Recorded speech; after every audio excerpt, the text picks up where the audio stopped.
Hello and welcome to this week's episode of the IGCSE World War II podcast, where today we will be discussing the Treaty of Versailles, which will be the source paper at the GCSE and the mock in November. So it's only three of us today, so it's a smaller group, but it will make for a good discussion. So to what extent did the big three have similar motivations at Versailles? So I think this discussion comes up very often, and although I can agree that the big three did have a few similar motivations, I think when it came to how badly they wanted to punish Germany and how they would be dealt with after the war, they were different. So I think we can all agree that they wanted to prevent another war. Clemenceau, David Lloyd George and Wilson. Along with that, they did all want Germany punished, but the disagreement came with how badly they wanted them punished. And additionally to that, they all wanted a Europe that benefited them, as in security, prestige, power, especially for France and Britain, and for America to maintain the power balance and make sure no European nations get too powerful, as they wanted to stay the dominant superpower in the world. Or as an emerging superpower, they wanted to keep them in check in Europe. And they all had a domestic pressure from the people in their own countries, especially in France, where they had been badly beaten, because that was the main front in World War I. And the voters and the population of France wanted Germany not just punished but humiliated. But I think their unity does stop there, because Clemenceau wanted revenge, not just for France but for the French people, who'd been badly beaten and had suffered many casualties during the war. And we can see this through the disarmament of the Rhineland, because he wanted Germany disarmed and essentially dismantled. And with Wilson, his idea was the League of Nations, and I think the criticism I would make of Wilson is he was far too idealist, and I think the League of Nations was slightly unrealistic, as we see that it did fail. But you can understand that Wilson wanted essentially fair peace and to rebuild Europe and the world where there won't be any more war. And finally, with Lord George, before I'll let someone else speak, he wanted basically a middle ground between peace and revenge on Germany. He wanted to punish them enough to look tough and essentially impress the voters. He didn't want to look weak, but also not enough to tank and ruin the British trade in continental Europe with Germany. So does anyone else want to say something on the matter? Yeah, I would agree. I think the big three definitely shared their goals, such as punishing Germany and ensuring peace, but the main differences grew from their motivations, which differed greatly, mostly because of their own country's previous experiences and priorities. They all wanted peace, but their approaches and aims were largely conflicting, such as Clemenceau, who wanted punishment for how Germany had invaded France twice during World War I, which included stripping of territories, de-armament and reparations. Woodrow Wilson largely wanted fairness and lasting peace based on his 14 points, which emphasised democracy and self-determination. However, unfortunately, this did not work out. And Lloyd George in Britain would have idealised a compromise between punishing Germany but not destroying them, because he sought a balance between justice and their economic recovery so that they could still trade with Germany. I think the most similar thing in which they shared in their motivations, and actually this extends to most international diplomatic decisions today, was the economy was at the forefront of their mind. As previously mentioned, Wilson wanted economic stability. He didn't really believe in high reparations for Germany, because that would harm and weaken both the economy of Germany and of Europe, and the Germans' economic recovery from the First World War would have also been majorly hindered. Wilson believed a strong economy, a strong Germany would weaken economic recovery. Now, Lloyd George, he also shared some economic concerns. He supported Wilson's idea of a stable Germany to ensure trade and economic recovery for both Europe and Britain. This is also supported by the American intervention in European economy with the Dawes and Young Plan further in the 1920s, in which the United States became tied to Europe by loaning Germany sums of money in order to pay their high reparations, which wouldn't have been able to be fully paid off by just Germany until about in the 1980s. This was good, but it caused concerns down the line after the Wall Street crash. Because of the Dawes and Young Plan, America's economy was so linked to Europe's that it caused world economic upheaval. I think you've made some really good points. And just before we move on to the next section, which is about which one of the big three was more satisfied with the decisions, I'd just like to quickly skim over for those who are listening to do some revision or just get some points for the motivations in for each leader, essentially. So, as Isham mentioned earlier, Clemenceau's main motivation was the loss of Alsace-Lorraine in 1871, which humiliated France, and the destruction and brutality in northern France during the war, which included over 1.3 million French soldiers who died. And he also wanted to cripple Germany militarily, essentially forever. He didn't really care as much as Lloyd George when it came to trade, and his main idea was to stop them from ever being able to invade France again, which we know with hindsight didn't go to plan, as he didn't get all of his demands. His ideal world was Germany would be permanently capped at an army of 100,000. They'd have no tanks, no submarines, no aircraft, and the Rhineland would be demilitarized, which was the area in between Germany and France. This, for him, wasn't negotiable, and to some extent it was reached, but as we know, in the 1930s, Germany started rearming, and this permanent crippling of the German military fell apart. And I think if we move on to Lloyd George, he wanted Germany's navy destroyed, but he wasn't adamant about the rest of their army. This is not only because pre-World War I, Germany's navy had challenged British naval supremacy in Europe and across the world, as British were the predominant naval force in the world at the time, and also because essentially the only way of invading Britain would be through a cross-channel invasion. So a strong German navy would pose a huge threat to Britain's safety and security of the borders.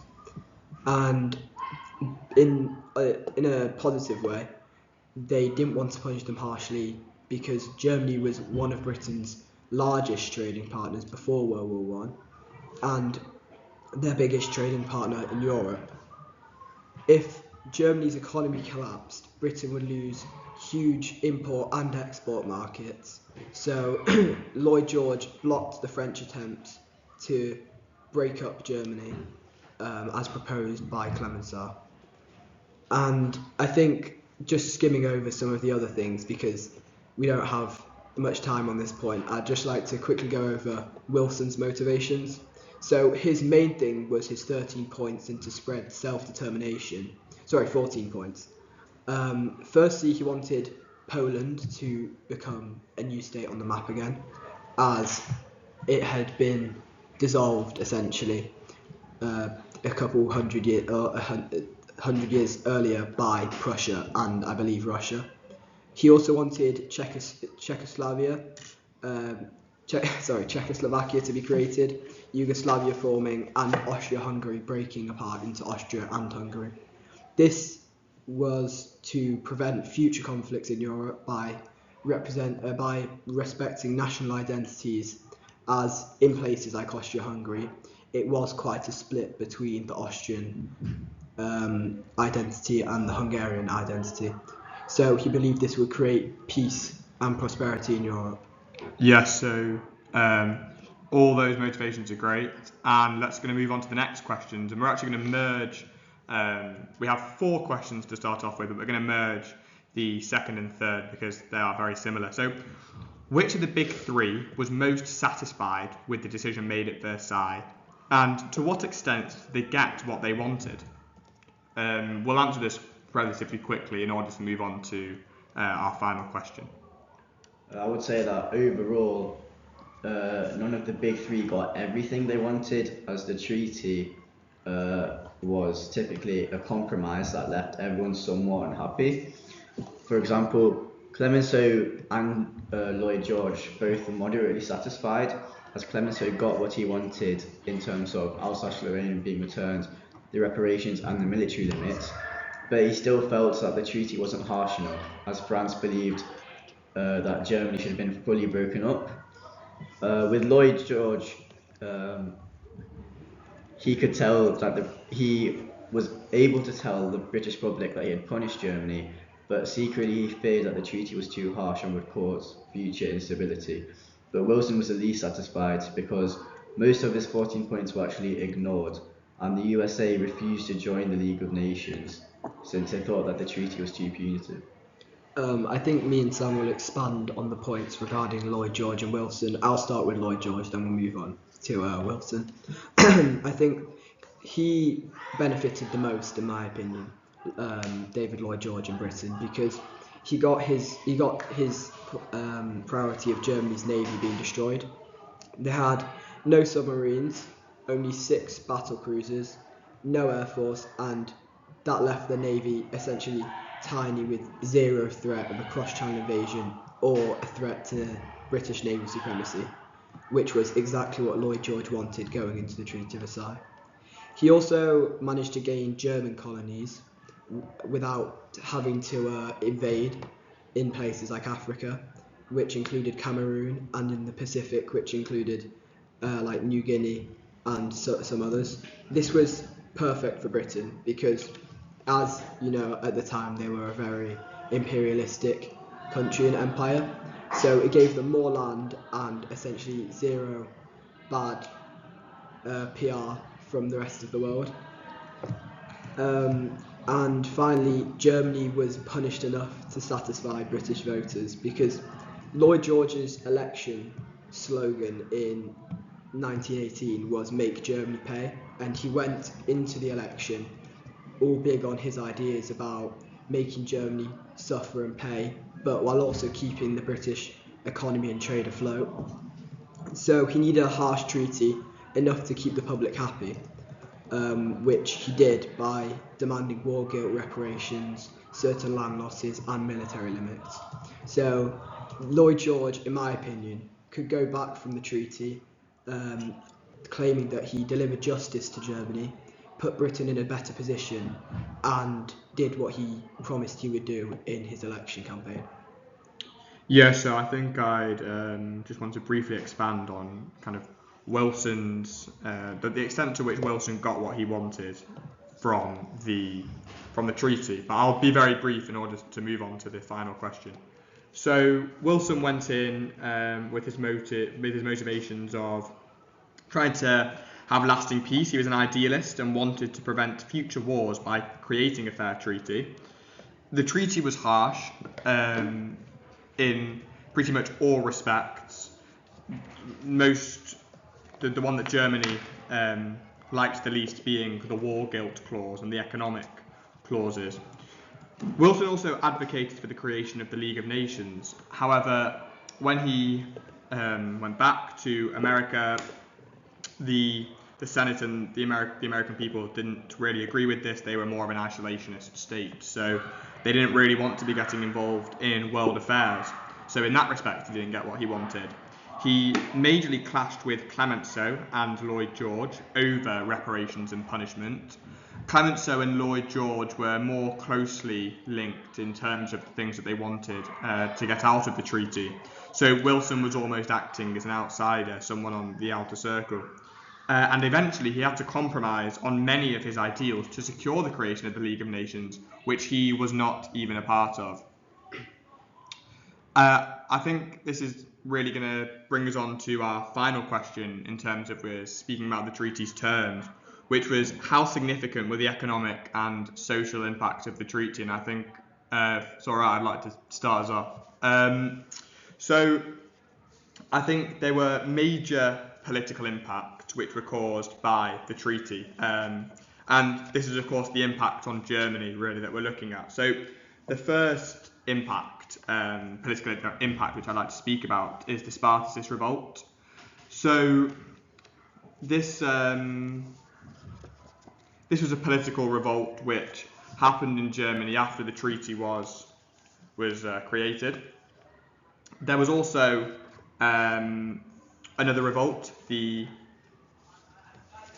beer hall putsch, and the German hyperinflation, and the cap putsch.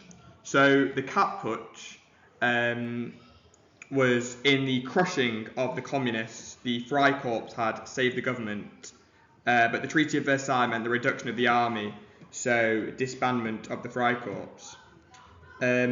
On the 13th to the 17th of March 1920, as a reaction to this right-wing nationalist, Dr. Wolfgang Kapp led a Freikorps takeover in Berlin.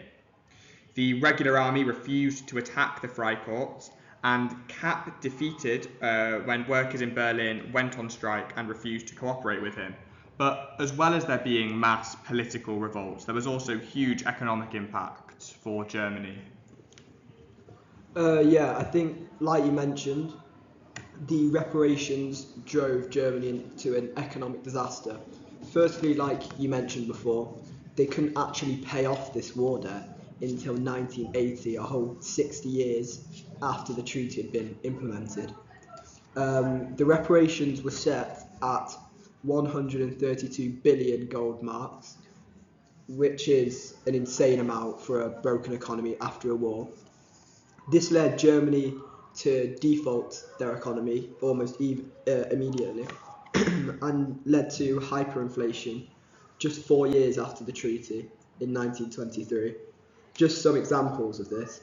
A loaf of bread cost 200 billion marks. People burned their money just for heat. And savings that people had made over their entire lifetime evaporated essentially overnight. It wasn't just an economic event, it destroyed the trust in the Weimar and German Republic after the war. Yeah, I think as well on the topic of the German hyperinflation, almost the reason it happened, and this is more commonly known as the Ruhr crisis when studied, is that in December of 1922, the Germans failed to send coal from the Ruhr coalfields to France.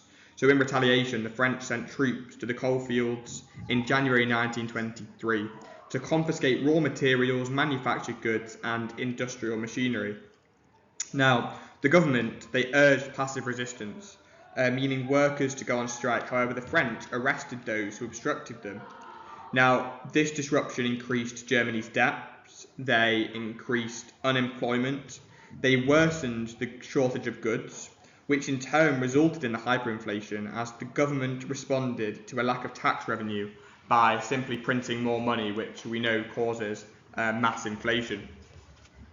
Now, this didn't just cause economic impacts, but also social impacts. Now, because the workers in the Ruhr were affected by this, refusing to cooperate with the occupying forces, and they supported the German government in resistance, it resulted in a halt in industrial production, which disrupted the flow of wealth to France. So the French, not getting any of the money that they thought they would deserve, they brought their own workers in to restart the production, which led to riots and fatalities, notably Essen. So I think just very quickly, although we're also taking a negative approach when it comes to economic impact, saying it had a huge blow on the German economy, I think it is slightly over-exaggerated, as by 1928, under the Dawes Plan, which was implemented in 1924, Germany had become the second largest industrial power in the world. They were still exporting massively to countries such as Britain and America. And the treaty, I think, did not permanently cripple them, but it was just a temporary setback for Germany. And I do think the economic impacts, which was obviously exaggerated by certain historians, and especially by the likes of Adolf Hitler in the 1930s, was exaggerated to rile the German public up to reform or take back certain areas such as the Rhineland, remilitarize the Rhineland, and expand Germany and the German Empire. Yeah, so I think all that is great. And I think Ishan would like to give us our final point for our round off with the closing remarks. Yeah, I mean, not only did Germany receive those 132 billion gold marks, which is about 280 billion pounds in 2025, but the loss of industrial areas like the Saar and Alsace-Lorraine only contributed to that economic hit, due to which many Germans believed they were being unfairly punished, leading to resentment and the rise of extremist parties such as the Nazis, who felt humiliated by the war brought clause of the treaty, and which created long-term anger, nationalism, and built the road for Hitler's foreign policy with aims to overturn Versailles. So overall, the treaty had massive economic and social consequences, especially for Germany, which laid the groundwork for future conflicts rather than peace as it was meant to be. Yeah, I think just very quickly to sum up the social and economic factors and impacts on Germany without using too much hindsight and looking at people such as Hitler. I think economically, the treaty did definitely lead and help trigger hyperinflation. It essentially wiped out the German middle class, and there was a huge contrast between either the wealthy or the incredibly poor, who were doing things such as burning their money for fire or for fuel. I think it damaged the German industry in the short term, made Germany heavily dependent on British and American loans, and the economic chaos produced, like Ishan did say, about rises of politicians such as Hitler, political instability. I think from a social point of view, the humiliation from the war guilt, the loss of lands such as colonies, the demilitarization of the Rhine, and the collapse of the trust of the German people in the Weimar Republic created the perfect environment for extremism, nationalism, and eventually Nazism. So I think Versailles didn't just punish Germany, it poisoned the relationship between the German people and their own government, and damaged the trust between their own government and the people. And I think just a very quick counter-argument to this, Germany did recover faster under the Dawes Plan, and the real collapse, I think, came in the early 1930s with the Great Depression, which was used as a sort of point for Hitler to blame all the economic collapse on the treaty rather than taking into account the Great Depression. So I think with that, Sam would like to finish it off. Yeah, so I just want to thank everybody for listening today. That draws this episode to a close. We hope you can use this podcast as a means to revise and get familiar with the material that will be on the source paper or your exam material at GCSE. So thank you very much for listening, and goodbye. That went well. It's not done.